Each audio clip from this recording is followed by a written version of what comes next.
Hello everybody, it's that Samoan guy. Another PAX Prime has come and gone. I'm here to do a quick little, well, not quick, but I'm here to do a little coverage video for those of you that didn't get to go, and for those of you that might be curious about what I thought about what I had to play.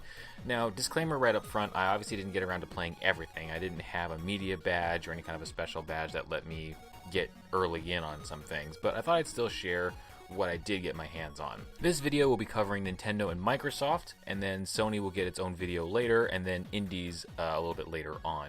The reason I'm putting Nintendo and Microsoft together is because a lot of Microsoft's booths capped the second I even looked at them. So I didn't get around to playing a whole lot of stuff. And Nintendo's presence at PAX Prime was practically not there at all, so I just decided to go ahead and cram the two of them together. Starting off with Nintendo, like I said, their presence was so barely there at PAX that their booth might as well have been invisible. They had Xenoblade, which I have zero interest in, Star Fox Zero, which capped like at the beginning of the day and then they closed it. Splatoon, for some reason, that game's been out for a few months now, and for some reason like they had like 10 or 12 stations and there were lines for it, so that's kind of blows my mind. Now, that shouldn't come as a huge surprise to anyone. I mean, Iwata did tragically just pass away not too long ago, but even if that hadn't happened, we've all just kind of come to expect that Nintendo does its own little private club every update every so often with the their live shows. They do their own thing. They've never really felt the pressure to make a big impact on public conventions like PAX or E3 or things like that. And then there was Mario Maker and Triforce Heroes. I was unsure of where the line started, so I asked one of the enforcers, you know, where does the line start?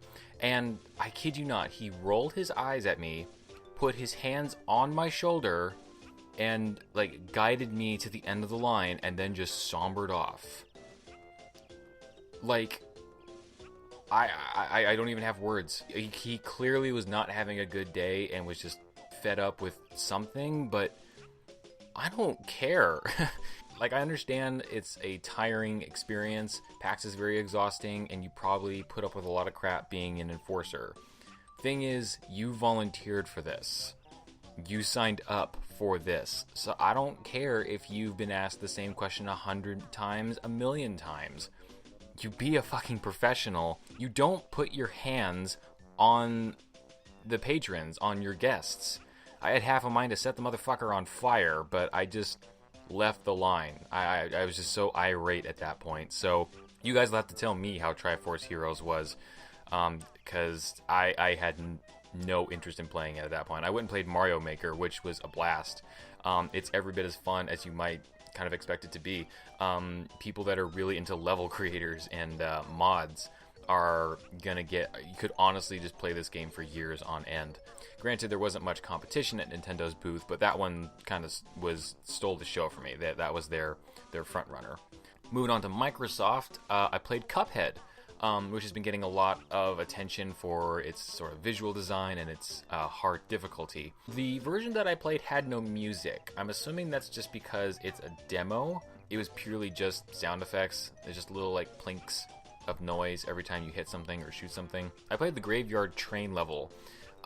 It's very pick up and play. There's only there's a jump button and a shoot button, and you can duck. It's very, very Contra. It's not as hard as people made it out to be.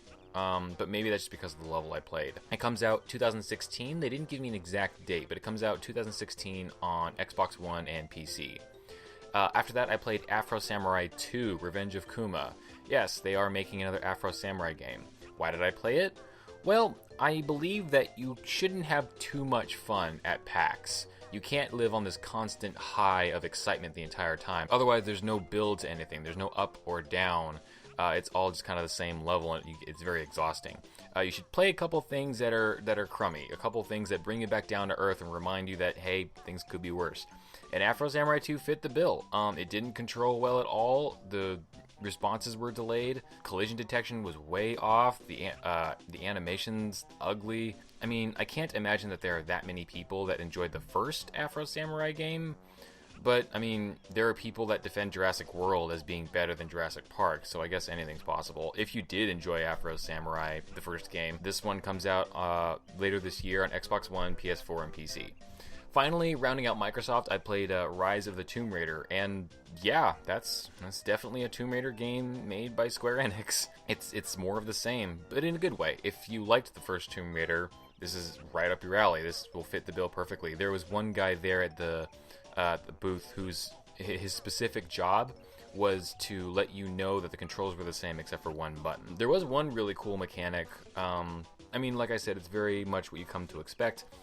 Big set pieces, very adventure-y, Nathan Drake, Indiana Jones type stuff. One aspect that I did run into that was very interesting was world languages seem to be, it seems like that's really going to play a role in the game. At one point, Lara was trying to translate, she's putting clues together and she's trying to translate the inscriptions on the wall, but she only knows a little bit. And as you expose yourself more and more to the language, you actually level up in language proficiency.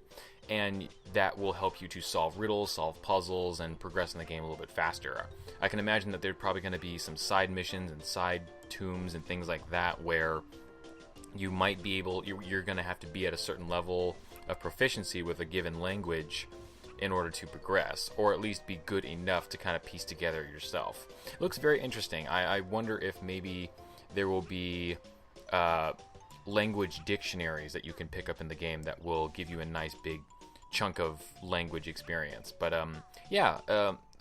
final note, the hair physics in the game bug me. The hair physics make me think that the game's not finished. It's very floaty. It's not really, but I mean, minor nitpick. All in all, yeah, if you liked the first one, this one will not disappoint. It comes out November 10th on the Xbone, and then it'll be out late next year on PS4. It's timed exclusive. Thanks for tuning in. Next will be the Sony games that I played, and then we'll follow it up with the indies. Take care, guys. See you around next time. Day 1 of PAX Prime 2015. I'm in a strange person's house. But it's okay, because it let me stay here. Turbos of video games awesome at the last minute came through and let me crash with them for a bit, which was super nice, because I couldn't find a place elsewhere to stay. Looked like my first paycheck wasn't going to come through in time. That was kind of my whole hotel fund. But by the time I got paid, there was no open motel available or hotel available. So super awesome of these guys to open up their plans to me, and for these people to open up their home to me. And if there's weird noise in the background, it's a fan, because it's very hot in here. It took me normally a 3-hour drive, took me about 4.5 because of traffic. Don't know why Portland insists on having the most congested freeways in the known world.